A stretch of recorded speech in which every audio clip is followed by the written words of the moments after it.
Alright, welcome back to week 4 of our junior golf video instructional series. This week we're going to be talking about full swings, specifically with irons. We're going to recap how we stand and how we hold the club, and then we're going to go through some basics on full swings. So real quick, we're going to recap our grip. Now remember, you have 3 options. Number 1 is the 10-finger grip, where all 10 fingers are in contact with the club.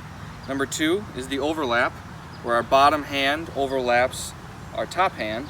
And number 3 is the interlock, where the same idea, only we're interlocking our index finger and our pinky finger. The most important part is that our hand on the top is going straight down the club with the thumb, and that we're covering up our thumbnail and letting our hand rest over top of the club with the thumb on that side.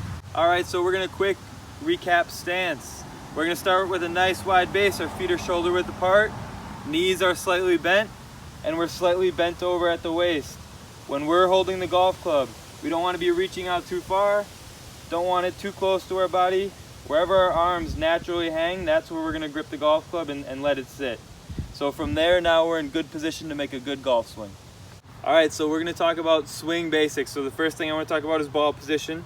So usually with an iron we tell you, alright, middle of your stance. We want 7-iron right in the middle of your stance.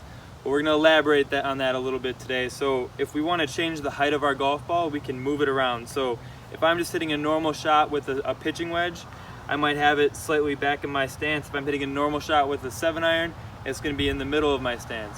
If I want to hit a higher shot with my 7-iron, I'm going to move the club or the ball out forward. If I want to hit a lower shot with my 7-iron, I'm going to move it towards my back foot. So changing our ball position can also change the height of our shot. So from there, now that we got that down, we're going to talk about some actual swing basics. So we're going to start with our backswing, which is going to be 3 simple steps. The first step is going to be our takeaway. So we want to take the golf club straight back from the golf ball. We don't want to go too far outside, don't want to go too close to our body. Straight back. Our hands are going to be just outside of our knee. From there, we got to get the club going upwards. So we're going to hinge our hands. Club's going to get pointed to the sky. And now we got to add some length to the arc of our swing. And we'll get our hands up to our ears. Notice that club doesn't get lost behind me. I don't want this. This elongates my swing and throws off my timing. So now that I've got my good position, I'm at the top of my golf swing. Now we're trying to fire our hips. We're pushing against the ground and turning our body. So I'm turning my hips towards my target. And after that, we can just watch a great result. How did that sound? So now that you know the basics of how to make a good golf swing, Jake and I are going to show you our golf swings, and you are going to tell us in the comment section who has the better golf swing.